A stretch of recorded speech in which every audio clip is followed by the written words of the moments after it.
El Señor os dará su Espíritu Santo. Ya no temáis, abrid el corazón, derramará todo su amor. Saludos, damas y caballeros. Hoy, en la gran fiesta de Pentecostés, 50 días después, 7 semanas después de la Pascua, celebra la iglesia el día de su nacimiento.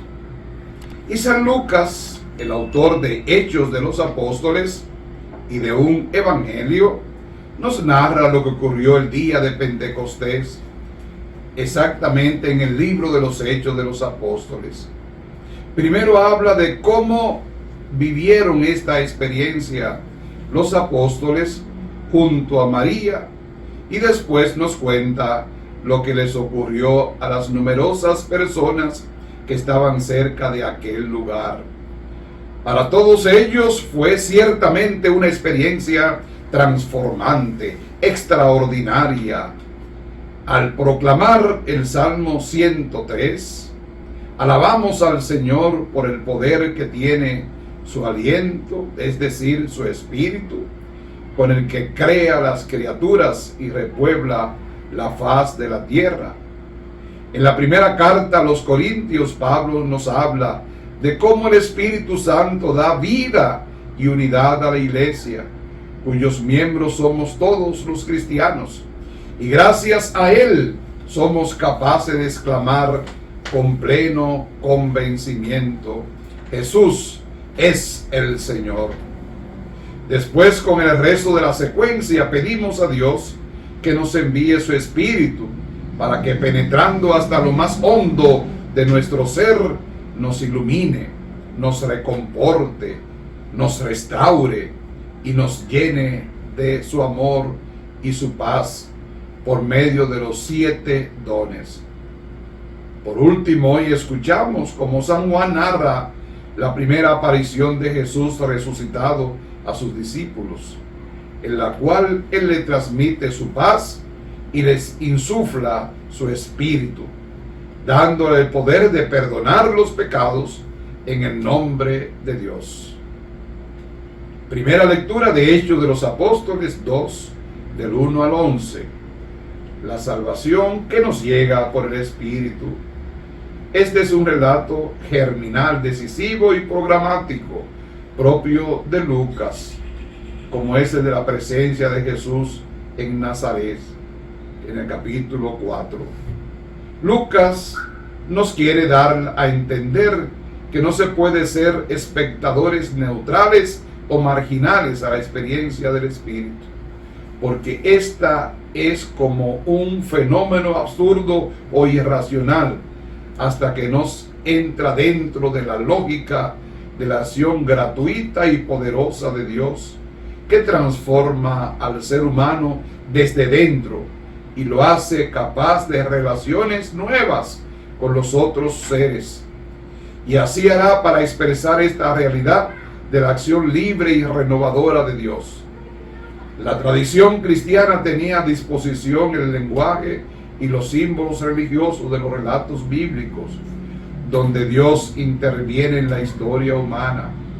La manifestación clásica de Dios en la historia de fe de Israel es la liberación del Éxodo, que culmina en el Sinaí con la constitución del pueblo de Dios sobre el fundamento del don de la alianza. Pentecostés era una fiesta judía, en realidad la fiesta de las semanas o de las primicias de la recolección. El nombre de Pentecostés se traduce por 50. Encontramos en Hechos 2:1-20, en 1 Corintios 16:3. La fiesta se describe en el Éxodo 23:16 como la fiesta de la cosecha, y en el Éxodo 34:22 como el día de las primicias o de los primeros frutos, o el número 28:26 con 7 semanas completas desde la Pascua, 49 días. En el 50º día es la fiesta. La manera en que ésta se guarda se describe en Levítico 23, 15 y 19, en número 28, 27, 29, además de los sacrificios prescritos para la ocasión. En cada una de estas, el traerle al Señor el tributo de su libre ofrenda, como vemos en Deuteronomio 16, 9, 11. Es verdad que no existe unanimidad entre los investigadores sobre el sentido propio de la fiesta, al menos en el tiempo en que se relata este capítulo. Las antiguas versiones litúrgicas señalaban estos aspectos teológicos en el sentido de poner de manifiesto la acogida del don y de la ley en el Sinaí como condición de vida para la comunidad renovada y santa. Y después del año 70 después de Cristo, prevaleció la liturgia del cómputo farisaico, que fijaba la celebración de Pentecostés 50 días después de la Pascua. En ese caso, una tradición anterior a Lucas muy probablemente habría cristianizado el calendario litúrgico judío. Pero ese es el trasfondo solamente, de la misma manera que lo es también sin dudas el episodio de la Torre de Babel en relato de Génesis 11, 1, 9. Y sin duda tiene una importancia sustancial, ya que el lugar no se queda solamente en los episodios exclusivamente israelitas. Algo muy parecido podemos ver en la genealogía de Lucas 3, 1 y siguiente, que se remonta hasta Adán, más allá de Abraham y Moisés, para mostrar que si bien la iglesia es el nuevo Israel, es mucho más que eso. Es el comienzo escatológico a partir del cual la humanidad entera encontrará finalmente toda posibilidad de salvación. Por eso mismo no es una ley nueva lo que se recibe en el día de Pentecostés, sino el don del Espíritu de Dios o el Espíritu del Señor. Es un cambio sustancial y decisivo, un don incomparable. El nuevo Israel, la iglesia, la nueva humanidad, pues serán conducidos no por una ley que ya ha mostrado todas sus limitaciones en el viejo Israel, sino por el mismo Espíritu de Dios. Es el Espíritu del único que se hace posible que todos los hombres, no solo los israelitas, entren a formar parte del nuevo pueblo. Por eso, en el caso de la familia de Cornelio, que encontramos en Hechos 10, que se ha considerado como un segundo Pentecostés entre los paganos, veremos al Espíritu adelantarse a la misma decisión de Pedro y de los que le acompañan, quien todavía no habían podido liberarse de sus concesiones judías y nacionalistas. Lo que Lucas quiere subrayar es la universalidad que caracteriza el tiempo del Espíritu, la universalidad de la iglesia, la catolicidad y la habilitación profética del nuevo pueblo de Dios. Así se explica la intencionalidad, sin duda, del relato, de transformar el relato primitivo en un milagro de gloria, en un milagro de profecía, en cuanto todos los oyentes de toda la humanidad representada en Jerusalén entienden hablar de las maravillas de Dios en su propia lengua. El don del Espíritu en Pentecostés es un fenómeno profético por el que todos escuchan cómo se interpreta, cómo alcanza todo la acción salvífica de Dios. No es un fenómeno de idioma, sino que esto acontece en el corazón de los seres humanos. El relato de Pentecostés que hoy leemos en la primera lectura es un conjunto que abarca muchas experiencias a la vez. No solamente de un día. Esta fiesta de la iglesia que nace en la Pascua de su Señor es como su bautismo de fuego, porque ¿de qué vale ser bautizado si no se confiesa ante el mundo en nombre de quien hemos sido bautizados y el sentido de nuestras vidas. Por eso el día de la fiesta del Pentecostés, en el que se celebraba la fiesta del don de la ley al Sinaí como don de la alianza de Dios con su pueblo, se nos describe que en la comunidad de los discípulos del Señor se operó un cambio definitivo por medio del Espíritu. De esa manera se quiere significar que desde ahora en adelante Dios conducirá a su pueblo, un pueblo nuevo, la iglesia, por medio del Espíritu y ya no por la ley. Desde esa perspectiva se le quiere dar una nueva identidad profética a ese pueblo que dejará de ser nacionalista, cerrado, exclusivista, será universal. La iglesia debe estar abierta a todos los seres humanos, a todas las razas y culturas, porque nadie puede estar excluido de la salvación de Dios. De ahí que se quiera significar todo ello con el don de la lengua, o mejor, con que todos los hombres entiendan ese proyecto salvífico de Dios en su propia lengua y en su propia cultura. Esto es lo que pone fin al episodio desconcertante de la Torre de Babel, en que cada hombre y cada grupo se fue por su sitio para independizarse de Dios. Eso es lo que lleva a cabo el Espíritu Santo, la unificación de la humanidad en un mismo proyecto salvífico y divino. Y encontramos una segunda lectura de 1 Corintios capítulo 12 del 13 en adelante, que nos invita a la comunión en el Espíritu. Pablo nos presenta a esta comunidad la unidad de la misma por medio del Espíritu. En realidad, esta sección responde a un problema surgido en las comunidades de Corinto, en la que algunos que recibían dones o carismas extraordinarios competían entre ellos sobre cuáles eran lo más importante. Pablo va a dedicarle una reflexión prolongada en el versículo capítulo 12 al 14, pero poniendo todo bajo el criterio de la caridad, el amor.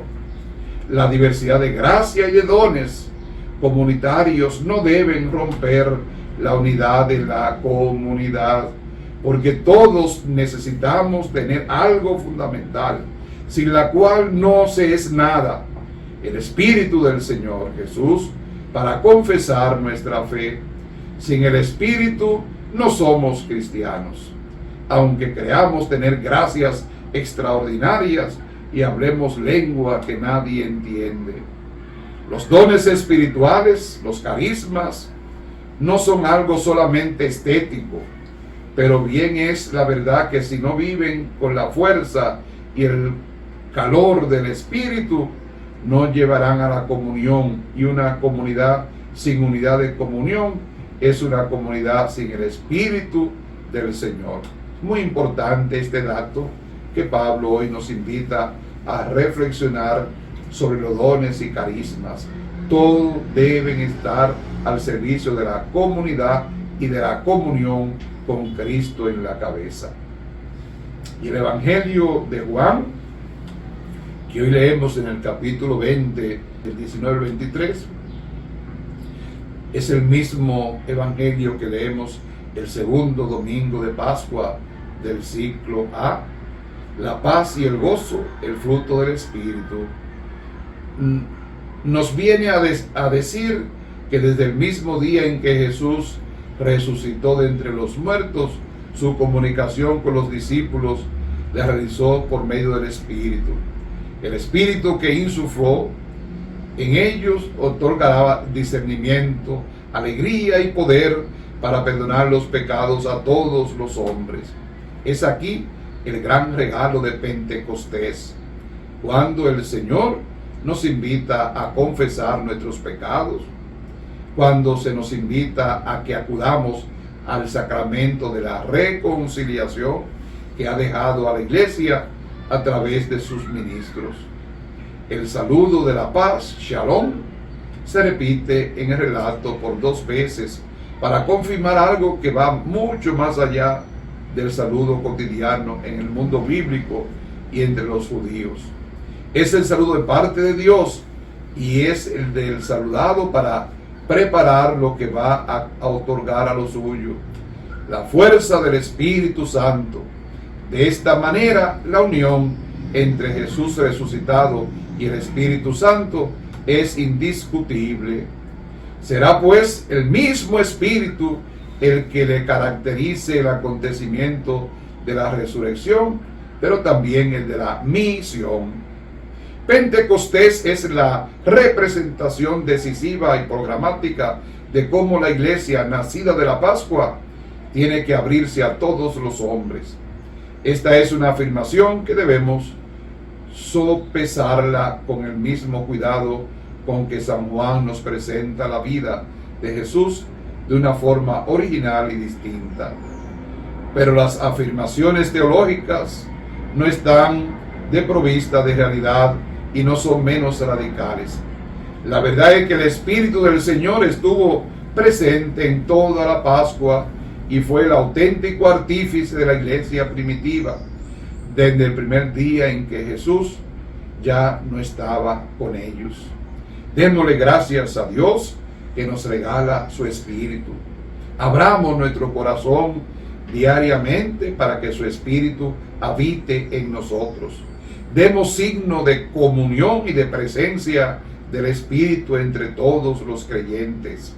Recibamos los dones y carismas del Señor, sobre todo el don del amor, el don de la caridad, el don de la unidad de sus hijos, sabiendo que el Señor estará con nosotros hasta el fin del mundo, sabiendo que su Espíritu nos acompaña, pero que hace falta que todos los días nosotros pidamos al Señor el don del Espíritu, a través de la oración, a través de la meditación, a través de nuestra comunicación con Dios en la vida fraterna, para que se repita en nosotros lo mismo que se repitió el día de Pentecostés en la iglesia, acompañada por María, acompañada por la primera comunidad cristiana, donde hombres y mujeres querían también santificar la presencia del Señor.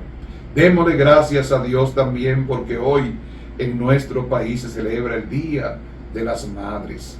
Las madres que son tan importantes que también Dios quiso tener una.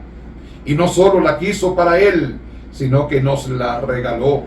La misma que estuvo en la iglesia primitiva, en el inicio, la misma que acompañó, la misma que nos lleva a hacer la voluntad de Dios. Y qué bueno que también al terminar este mes de mayo, que lo dedicamos a la madre, a las madres vivas, a las madres físicas, pero también a la madre viva, a la madre espiritual de Jesús y madre nuestra, que recibió el Espíritu Santo y que nosotros recibimos cada vez que abrimos nuestro corazón a Él, cada vez que recibimos un sacramento, y particularmente el día de nuestro bautismo y el día de la confirmación. Que su Espíritu del Señor resucitado siempre esté en nuestra vida, esté en nuestro ser, en toda nuestra existencia, que acompañe a la iglesia, que nos acompañe a cada uno de nosotros con los diferentes dones y carismas, y que nos ayude a ir discriminando, a hacer ese proceso de discernimiento, para que siempre y en todo lugar hagamos la voluntad del resucitado. Feliz semana para todos. Él transformará hoy vuestra vida, os dará la fuerza para amar. No perdáis vuestra esperanza, Él os salvará. Él transformará todas las penas, como a hijos os acogerá. Abrid vuestros corazones a la